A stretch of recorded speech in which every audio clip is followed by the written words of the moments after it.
मैं हूँ श्रेयांशी सिंघानिया। अभी हूँ मैं विराट प्लेस पे। अभी हमारे साथ है बम महाराज नौहट्टिया कानूनविद जी। ये हैं अटल जन पार्टी के राष्ट्रीय प्रभारी। सर, आप मजदूरों के लिए हमेशा लड़ाई लड़ते रहते हैं, आज भी हमारे साथ हैं। यहाँ कितनी प्रदर्शन, कितने आंदोलन होते हैं, किस प्रकार से आप जागरूकता लाते हैं उन लोगों में जो समझते नहीं है इस बात को कि हमें किस तरह से शासन प्रशासन का हिसाब रखना चाहिए, कोई समझता नहीं है।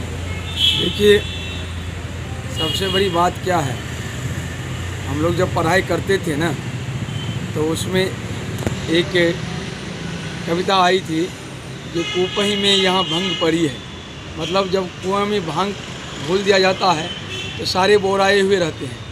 हमारे यहाँ समस्या जो है वो इस देश की शासन व्यवस्था और वर्तमान संवैधानिक व्यवस्था जो है, यही समस्या की जड़ है और यही समस्या को उत्पन्न करता है।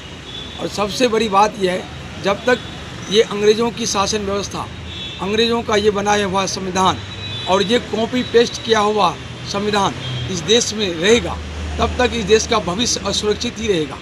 अटल जनशक्ति पार्टी का दायित्व है और अटल जनशक्ति पार्टी का मैं राष्ट्रीय प्रभारी होने के नाते आपको यह विश्वास दिलाना चाहता हूं कि हमारा सबसे पहला आंदोलन भी, प्रयास भी और कार्यक्रम भी सिर्फ और सिर्फ एक ही बात को लेकर है, जो कि जैसे ही हम इसी संविधान में अभी इसका पालन करते हुए, क्योंकि जब तक ये संविधान कारगर है, मतलब लागू है, तब तक हम इसको मानने के लिए विवश हैं।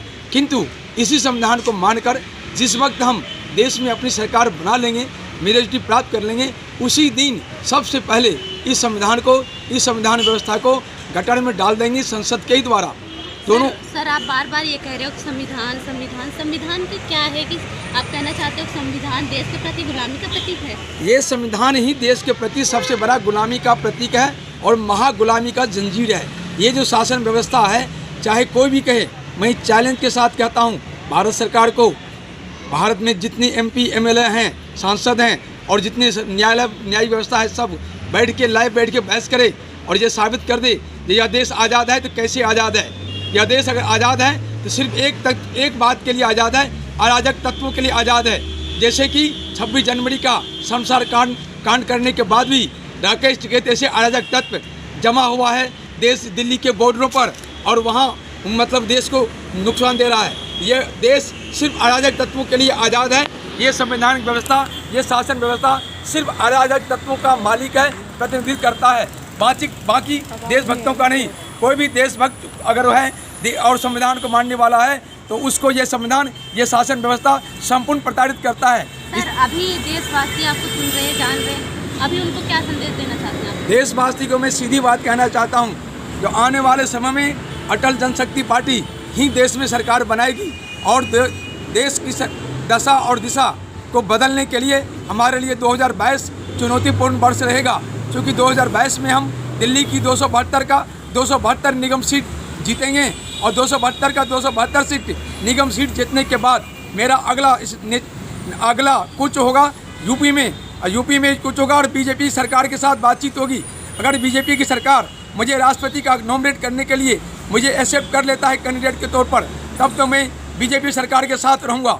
अगर बीजेपी सरकार हमें एक्सेप्ट राष्ट्रपति कैंडिडेट के रूप में नहीं किया तो मैं यूपी में जितनी भी सभी सीटें हैं, जब दिल्ली की 272 निगम सीट जीतूंगा तो निस्संदेह में यूपी की सभी का सभी विधायक सीट भी जीतूंगा। और इसलिए मेरा लक्ष्य अटल जनशक्ति पार्टी का साफ है, दिल्ली को जीतना 2022 में, निगम चुनाव को, उसके बाद राष्ट्रपति चुनाव को जीतना। एक बार मैं राष्ट्रपति बन जाता हूं, सारी समस्या का समाधान हो जाएगा। क्योंकि देश का संविधान, देश का शासन व्यवस्था राष्ट्रपति के नाम से संचालित होता है, लेकिन राष्ट्रपति आज रबर स्टैम्प बना हुआ है। मैं यही दिखाना चाहूँगा कि राष्ट्रपति के पास क्या पावर होता है और क्या नहीं है। ये संविधान जो राष्ट्रपति को पंगु बना के रखा हुआ है, शासन व्यवस्था राष्ट्रपति के नाम से चालू करके और राष्ट्रपति को पंगु बना के रखा हुआ है। मैं राष्ट्रपति बनने के बाद सबसे पहले राष्ट्रपति की जो दशा और दिशा है और जो दुर्दशा है, इसको बदलूंगा और इसको बदलने के साथ ही मैं वो कारनामा करके दिखाऊंगा इस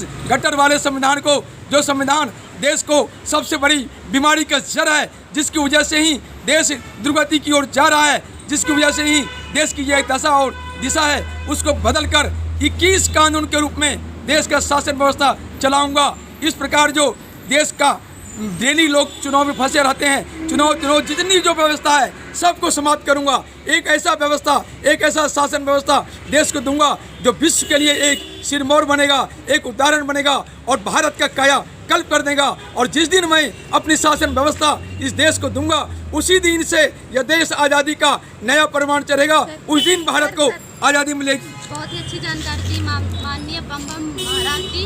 सर, आप बहुत ही अच्छी जानकारी दे रहे हो। इसका राष्ट्रपति बनने का उद्देश्य क्या है? अभी जो शासन चला रहे हैं इसका कुछ कर नहीं रहे हैं, वो तो ठीक नहीं कर रहे हैं। आप जो बनने चाह रहे हैं राष्ट्रपति, अभी बहुत दिनों के बाद से इस देश में एक बेहतर प्रधानमंत्री मिला और देश को एक बेहतर, मजबूत, सशक्त और अपने ताकत से राष्ट्रपति नहीं मिला है आज तक। आज तक जो भी राष्ट्रपति इस देश को मिला है वो उठाए गिर मिला है। किसी की दया पर निर्भर होकर कोई भी राष्ट्रपति बना है, कोई उसको कह दिया तोहफा में, गिफ्ट में दे दिया है। लेकिन मैं जो राष्ट्रपति बनूंगा, मैं गिफ्ट लेने वाला राष्ट्रपति नहीं बनूंगा। मैं अपनी क्रेडिट पर, अपनी ताकत पर, अपनी संकल्प शक्ति पर, अपनी क्षमता पर राष्ट्रपति बनना चाहता हूं। और जब मैं अपनी क्षमता पर राष्ट्रपति बनूंगा तो फिर मैं अपना वही कारनामा करके दिखाऊंगा जो मैं चाहता हूं। क्योंकि सबसे पहले तो सत्ता के द्वारा आपको मैं एक चीज़ बता देना चाहता हूं, कोई भी परिवर्तन सत्ता के इर्द गिर्द ही घूमता है, सत्ता के विरुद्ध घूमता है, ये सत्ता के द्वारा होता है। इसलिए मैं राष्ट्रपति बनने के बाद ही इस देश में जो भी कर सकता हूँ, राष्ट्रपति बनने के बाद ही कर सकता हूँ। अदरवाइज इस परिणाम को जो सब झेल रहा है, मैं भी वही परिणाम झेल रहा हूँ। लेकिन अगर इस देश को कुछ भी बदलना है तो सिर्फ मैं बम बम महाराज नौटिया अटल जनशक्ति पार्टी के द्वारा राष्ट्रपति पद पर जाकर फिर बदल सकता हूँ, अन्यथा कोई नहीं बदल सकता है। लोगों की ये दशा दुर्दशा 15 साल के बाद ये देश नर्क बन जाएगा, दोजख में चला जाएगा, बिल्कुल ही खराब से माँ खराब हो जाएगा। अगर मैं राष्ट्रपति नहीं बना, इस देश को बचाने वाला कोई नहीं है। अगर कोई बचाएगा तो मैं राष्ट्रपति बनकर सम्राट अशोक के रूप में इसको बचाऊंगा, सम्राट आचार्य चाणक्य के रूप में इसको बचाऊंगा। जानकारी दी है इन्होंने।